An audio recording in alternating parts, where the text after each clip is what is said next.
We're here to make a new type of news. New insights, new styles, and new topics every day. We are News Generation.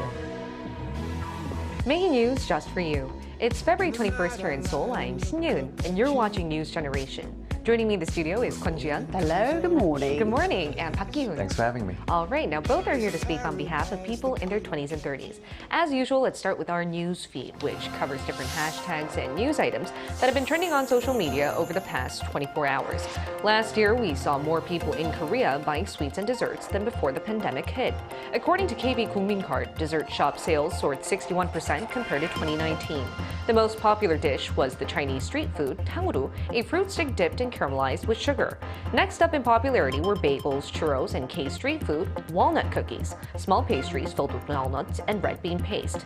KB Kookmin-card analyzed the age group behind their card users and found that those in their 40s mostly opted for these desserts. Those in their 20s were right behind, falling just short of a percentage point behind in the proportion of consumers looking for sweet snacks. And the Korean Society for the Study of Obesity found that 2 out of 5 South Korean adults were obese as of 2021. Among those, the number of people who are classified as extremely obese has tripled over the past 10 years. The Academic Association pointed to how obesity was becoming more common among those in their 20s to 40s. And contrary to the claims that shops or businesses run by young people at traditional markets are flopping, studies show that the so-called youth malls are booming. Back in 2016, the government launched youth malls at traditional markets that require relatively less capital and hence don't financially burden young rookie business owners. This policy aims to give more economic opportunities to young people who wanted to run their own businesses whilst revitalizing traditional markets. As of November last year, nearly 7 out of 10 of the initially launched youth malls were still in business. Officials highlighted how the vacant spaces at traditional markets were being used to their fullest. And other studies show how a growing number of consumers were also aware of the concept of youth malls at traditional markets. A survey on some 2,000 people back in August showed that 64.1% had heard of these so-called youth malls. Those in their 20s and 30s mostly knew what they were, and half of them were very happy to use these services. Now, what about you guys? Have you been to youth malls at these traditional markets, and what do you think about the government's aim of trying to launch more of these youth mall policies? Unfortunately, I haven't been to one yet, but after hearing the news feed, I would definitely like to visit one very soon. But I think, this is obviously a very positive sign and a very helpful policy towards people in their 20s and 30s because with a lot of shop owners in Korea, usually they are much older because they start a new business after retirement. And obviously they would have more capital compared to people in their 20s and 30s. So it makes them really hard to actually start any kind of business, even if they have great ideas. But talking about great ideas, younger people in general would obviously come up with more innovative ideas and, with a lot of creativity, which could open up more, opportunities and diversify the market domestically and of course internationally. And I'm all for this policy and just hope to see more policies that help, the youth moving forward. And I am personally for this policy as well because not only does it give a lot of youth opportunities to start their own business, but I think it really bridges between the younger generation and the older generation because traditionally we would think traditional markets out there are for the older generation, but then we can see a lot more interaction between young adults and the elderly there once they start a business together. Now, what about you, Ji-yeon? What do you think about this policy? Well, certainly the data suggests that the government's introduction of youth malls at traditional markets has been very successful, within a majority still in operation in the traditional markets. Well, this policy seems to be fulfilling its goal of offering economic opportunities to young business owners while utilizing empty spaces in traditional markets. I met a young man and he shared his experience running a small business. He was running a fruit and vegetable business at an old traditional market. When he first entered the traditional market, nobody liked him. The old market owners were, why are you here? Why are you disrupting our market? So it was unwelcoming. He was unwelcoming his business. But eventually, he would try to access them. He tried to build some bond between them, all of them. So eventually, they shared his strategies to the man. And then now he runs multiple successful stores right now at different traditional markets here. And I think that's a great example of how we're seeing these youth malls better bring different generations together. Indeed, indeed. Though it may start off as like a territorial fight or totse in Korean, we could see people really harmonize together over their business. Now let's switch gears to our main discussion topic of the day now. Back in January, the New York Times released an article highlighting both the perks and downsides of South Korea's top-notch postpartum care centers. These are centers that closely monitor and support the physical and emotional needs of a new mother and her infant baby. As of 2021, more than 80% of mothers reportedly use these centers after giving birth here in South Korea. And my AI voice secretary will walk us through what the New York Times had to say about Korea's postpartum care centers. This may look like a five-star hotel room, but it's actually a postpartum care center. Joriwon in Korean provide fresh meals, facials, massages, and child care classes as part of their premium services. The New York Times recently published an article pointing out the irony of having such top-notch postpartum care centers in a country grappling with the lowest birth rate in the world. The journalist, who tried staying at a center for 2 weeks, had to pay around $6,000, which didn't include some of the additional services. The article said, joriwons are just the tip of an iceberg when it comes to the cost of raising a child in Korea, which contributes to the country's low birth rate. As you just saw from our introductory video, South Korea has very well-established postpartum care centers. And now I'd like to ask Joriwon, a mother of 2 sons, if you've ever visited these sort of top-notch postpartum care centers here in Korea. Yes, I did. 2 times for 2 weeks. It was such a marvelous experience indeed. First of all, let me explain about the postpartum care center, or 산후조리원 in Korea. Postpartum care center in Korea is a total care service that provides accommodation, meals, health management, newborn baby care, etc. for mothers after giving birth. Most centers monitor the mother's health, facilitate prompt medical care in collaboration with hospitals or clinics nearby, and they have a 24-hour newborn baby care unit. So you can you can look at your baby whenever you want through the window, or you can check your application. And they offer services such as massages, classes like breastfeeding and how to distinguish babies' cries, cleaning and laundry. So basically, after a mother delivers a baby, all she needs to do is focus on her recovery. That's amazing, because it's really essential that you do recover after giving birth to a child. Now, Kyun, I know you may have never been to one, but based on your own research, could you tell us a little bit more about the services provided at these so-called joriwons and how much they cost? Yes, just adding to what Jun just mentioned, joriwons in Korea, especially the ones in Seoul, have evolved quite significantly over the past few decades. Like you mentioned before, a reporter from the New York Times wrote about, her experience at one of these joriwons, and because of that, also a lot of people, soon-to-be mothers from the US and even China, actually come to Korea to, experience the joriwons themselves. And the facilities could be described as like a private hospital that feels like home and a luxury hotel at the same time, as you can see on the screen. So these high-end joriwons have become so popular in Korea that now 8 out of 10 South Korean mothers actually go to one after giving birth, and hence the competition has become very stiff actually booking one, and it's become very expensive as well. So 2 weeks at a joriwon in Seoul would cost you around $6,000 US, wow. not including massages, facials, and hair treatments. And insurance is not covered. Bad news, sad news as well. So this clearly explains, the shrinking population in Korea, because it could be seen as only the privileged ones can actually have the luxury of experiencing these, high-end joriwons. And this is just what 2 or 3 weeks after giving birth, and that's only the first stage of actually raising a single child. Exactly. And the New York Times article did point out that South Korea may have the world's lowest birth rate because of these really top-notch and expensive postpartum care centers. But to be very honest with you, it's not a direct causal link, in my opinion.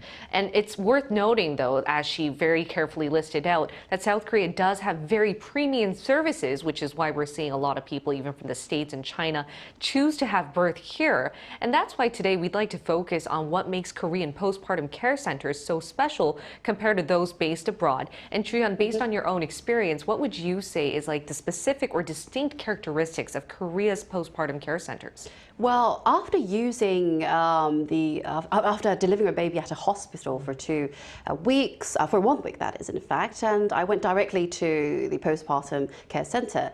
What I really liked about postpartum care centers or 산후조리원 in Korea was the 3 delicious meals and 3 delicious tasty snacks that were directly delivered to your private room. That's really nice, like a hotel. That is indeed. And the nurses watch over your babies around the clock. Around the clock. That's so lovely. And also, what I really liked was the system itself was so organized. So you don't need to ask for anything. But the thing is, even though the birth rate is quite low in South Korea, should I say significantly low in Korea, the competition to secure spots in the famous joriwon that Kyun mentioned earlier is so intense. So what I did was I booked a spot by myself. As soon as I saw double lines on my pregnancy test. So months before you were due, Indeed. you had to do a reservation as if you were ticketing for a concert. It is, it's like that. Very fierce competition indeed. Now, Kyun, I know that there are a lot of different postpartum care centers around the world, but would you like to compare South Korea's to a case abroad? Yes, I'll compare it to Australia, where I'm from. Just to give you some examples of these care benefits, there is home visit from nurses provided by early childhood health centers. And there's also organized parents group, where a group of new parents that live in close proximity are made to ensure that they're actually bonding, connecting, and sharing the experiences, because their kids will naturally just become friends in the neighborhood. And there's also access to 2 24/7 hotlines where you can speak to a pediatric nurse anytime, or you can have drop-in appointments, obviously provided by the early childhood health center, where when you want to consult, like a healthcare professional in person. So if I were a woman, I would definitely want to have a baby in Australia. Because it's free of charge as well. Exactly, I yep. think that's the biggest Everything's perk provided, there. yeah. But I guess if we compare your experience to that of Australia's, I think the biggest perk of having birth here in Korea and then going to these postpartum care centers is the fact that you can enjoy a premium hotel-like service and really rest out while you recover. Now, we asked our viewers if they've ever heard of premium care at Korean postpartum care centers themselves. We also asked if they would like to use it. Now, here's what 3 of them had to share with us. Let's take a look at the screen to find out. Starting with Me Is Really My Name. I'm a Korean who just gave birth to my 4th child here in Korea. I've never wanted to spend my time at a postpartum care center. I love being at home with my family. I know some people would rather spend some time away from them to recover and relax, which is perfectly fine too. Giselle said, yes, it's wonderful that there are places that focus on caring for a woman's health and recovery after giving birth. Plus, they offer lessons on how to transition into motherhood. Leon said, postnatal centers offer dedicated care for mothers. Also, mothers can focus on resting and recovering physically and mentally. However, staying at these centers can be expensive, and mothers might have less control over their daily routines and decisions. So those were some thoughts from our viewers, but switching gears, why don't you two in the studio sort of walk us through the history of South Korea's postpartum centers, and since when exactly have they developed? Well, in South Korea, postpartum care centers were first established in 1996. The rise of cesarean section surgeries, or C-section for short, in the 1990s led to the gradual emergence of facilities within hospitals. FYI, C-section is a surgical method of delivering babies. Instead of the baby being born through the mother's canal, a doctor makes an incision in the mother's belly right here to safely bring out the baby to the world. Well, in fact, this is done when they are concerned about the safety safety of the baby and the mother during a regular birth. And the high rate of C-sections in South Korea among OECD countries is likely to be one of the reasons for the development of joriwon in South Korea. And I myself contributed to the high rise of C-sections. Because you gave birth through C-sections. Yes. And as you mentioned, because you need time to physically recover, and given the fact that South Korea has a relatively high C-section rate, I do think that the concept of needing premium postpartum care is a culture here in South Korea. Now, Kyun, would you like to add on how South Korea's care centers have been developing? Yeah, so, when a woman gives birth to a child, hormonal changes are experienced. I wouldn't know. June would definitely know during pregnancy. That relaxes the joints and muscles, and significant changes can be seen to the body shape as well. So without proper postnatal care, new mothers will suffer from after effects for the rest of their lives. And back in the day, midwives would help out with the postnatal care, and it was passed on to the new mother's parents or mother or mother-in-laws, and then this type of kind of healthcare developed into a more specialized form. Now we see as postpartum care centers. I see. So we have been seeing development over a while now, though it started with traditionally giving it to our mother-in-laws or our mother. Right. Now we're seeing actual care centers help us out. And postpartum care centers also exist in other parts of the world as well. That's why we're going to compare what they're like in the States in particular by including a mother of two who's lived both over in Hawaii and here in Seoul. Stay tuned for our live interview.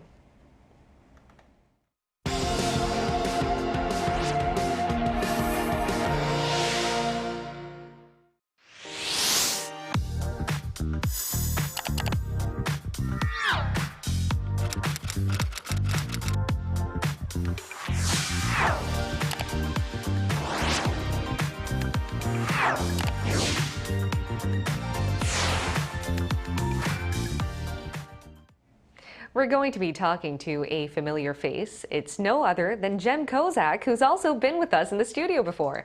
Jem is a mother of two, and she's going to share her own experience of giving birth and staying at one of these postpartum care centers in Korea. Welcome, Jem. Good morning. Great to see you on Skype, actually. Now, Jem, I'd like to ask you the first question. Now, when exactly did you use postpartum care centers, and how was it like at the time? Well, I first started 7 years ago when my daughter was born. So that was my first experience with the postpartum care center. And I have to tell you, I remember it as one of the happiest times of my life. The full care after giving birth, not to mention the classes they teach me how to be a mother, that it was the same. When I found out, as soon as I found out I was pregnant with my second, I said, I'm going again, absolutely. I will save up the money because I think it's a very worthy experience. I see. Jem, I think it's a heaven in reality, right? So, Jem, Yes, right, absolutely. Definitely. So how would you compare Korea's postpartum care centers to those in the States? Well, in the States, typically people do go home after giving birth, right? But I heard that the postpartum care centers are popping up and that they are very trendy, especially amongst actually celebrities, Hollywood celebrities. So many people say that they are much more luxurious. It is like a full spa treatment plus care center. And I know the professionals are also trained, so it is also like a hospital very much as well. Jem, what do you think is the biggest advantage and disadvantage of postpartum care centers in Korea? And would you like to see some changes? If so, what kind? Well, I think the greatest advantage is, you might not have a chance to relax like that in your whole life, right? Someone does your laundry, they feed you like a hotel. But I would say as a foreigner that maybe the disadvantage is some of the more traditional thoughts. They would tell me, you have to stay warm, but warm means I should be sweating. They tell me, it's better for your health. Or they give me maybe some traditional drinks that I'm like, oh, this is not for me. So some of it is modern healthcare, but I think there's also a lot of traditional healthcare mixed in. So it was a disadvantage for me. I see. And everyone has different experiences there, but based on what you told me and what Joriwon told me, I think it's like a gift for the mother itself. Not only is the baby born, it's like a birthday gift for the mother who needs to go through recovery. All right, Jem, it was a pleasure talking to you today. Yes, you can sleep and rest. Thank you so much, Jem. It was a pleasure talking to you today. Thank you so much. Thank you. All right, and before we end off, we're going to be covering any room for improvement when it comes to these postpartum care centers in Korea. Starting with you, Joriwon, what are your thoughts? Well, staying at postpartum care center can cost from a few thousand to tens of $1,000s, depending on the length of your stay, which is often 2 to 3 weeks. Then someone will ask, what is the government doing? Yeah. Yes, the South Korean government is providing some cash bonus to parents. Starting in 2022, the government has provided around $1,500 for the first child, and the second one, that will be around $2,300. But the thing is, you want me to tell you the truth? What is it? It's not enough. Okay. Because we don't spend our money just for the joriwon. Exactly. But the thing is, we do have some public postpartum care centers in Korea. We call it 공공 산후조리원, inexpensive ones, affordable ones, but only few. Only few exist in Korea, so the competition is so high to go inside. It's so hard to apply for that joriwon. So if the government really wants to boost the birth rate in South Korea, I recommend them. I reckon that they should revisit this issue and make some practical measures regarding this issues. You know, mothers need an affordable place for recovery. Exactly, which recovery is essential, especially because you gave birth to a new human being. But also, Kyun, would you like to add on to the fact that these postpartum care centers seem to be quite expensive? You know, I think that's mainly the biggest reason, like, you know, financial burden. Like, look, when you meet someone, when you marry someone, you think about all the good things, you know. It's all about the love, and raising a child is one of the reasons.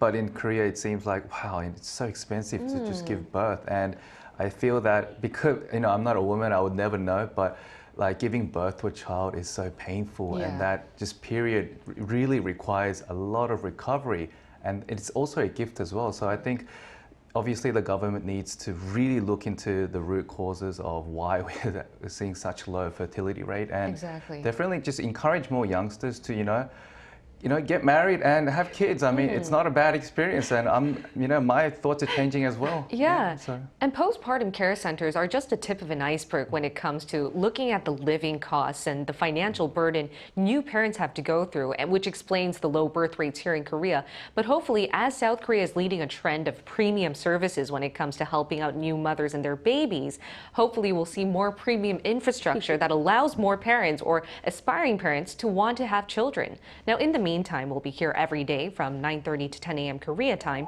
bringing you more topics young people are talking about. Special thanks to Kwon Ji-hyun. Thank you for having me. And Park Ki-hoon. So it's a pleasure. All right, and thank you everyone for watching. We'll see you tomorrow. We are News Generation.